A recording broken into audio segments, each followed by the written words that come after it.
The nominations of some of President Trump's most controversial cabinet selections are still up in the air at the moment. Robert F. Kennedy Jr., Tulsi Gabbard, and Kash Patel all faced questioning at their confirmation hearings. Nominees were not only grilled by Democrats, but there were several tense exchanges with Republicans. Let's bring in CBS News congressional correspondent Nikole Killion, who's on Capitol Hill. So, Nikole, physician and Louisiana Republican Senator Bill Cassidy says he is struggling to support Kennedy to lead the Department of Health and Human Services over his prior vaccine statements. Could this one senator potentially impact Kennedy's chance at confirmation?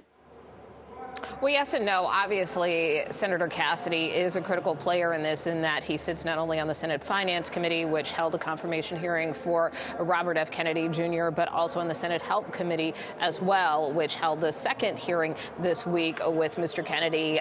It is the Finance Committee, however, that will ultimately vote on whether his nomination should advance. And in essence, Kennedy will need all the Republicans on the panel to remain unified for him to be able to advance. So having that support will be critical. But that being said, that's just the first hurdle. Obviously, if his nomination does advance, there's also that full vote in the Senate. Many Democrats have been concerned about Kennedy's nomination, even though at the outset there was talk that maybe he could get some bipartisan support.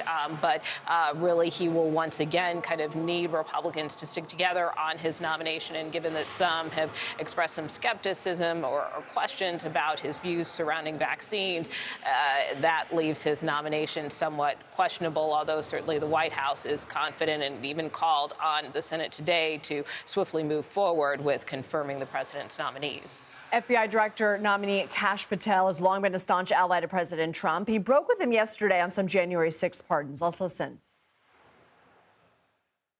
I have always rejected any violence against law enforcement, and I have, including in that group, specifically addressed any violence against law enforcement on January 6th, and I do not agree with the commutation of any sentence of any individual who committed violence against law enforcement.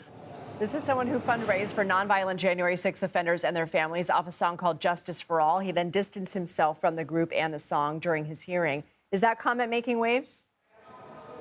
Oh, well, look, I don't think his responses really sat well with a number of senators, particularly the Democrats on the panel, who did try to poke holes in some of his past statements. I mean, look, in terms of Kash Patel, he did try to portray himself as someone who is supportive of law enforcement, someone who will uphold the Constitution. But the point that many Senate Democrats raised time and again is they felt that a lot of his statements contradicted that, including, his involvement in trying to fundraise for some of these January 6th defendants through this choir that he tried to distance himself from, saying that he was just trying to help family members, that he didn't really have a role or kind of any direct involvement in it. So that being said, most of the Democrats on the Senate Judiciary Committee did not seem satisfied with Patel's answers, whereas many Republicans, even though they may have had some concerns about his previous statements and backgrounds, by and large seem more sympathetic to his nomination.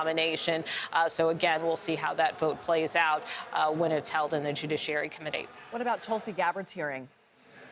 Well, I think that one is one that everybody's kind of watching, where it seems like her nomination could kind of go either way. She did actually have a number of tense exchanges with a number of not only Democratic senators, but Republican senators as well, in terms of her views about the intelligence community, and also, her past statements and views as well with respect to Russia and Syria. One senator asked her if she would give Russia a pass, and she almost seemed insulted by that question, saying, that she wouldn't do that. But one of the real sticking points was when she was asked about former NSA leaker Edward Snowden, and she was pushed to say whether or not she believes he was a traitor, and she would not go so far as to say that.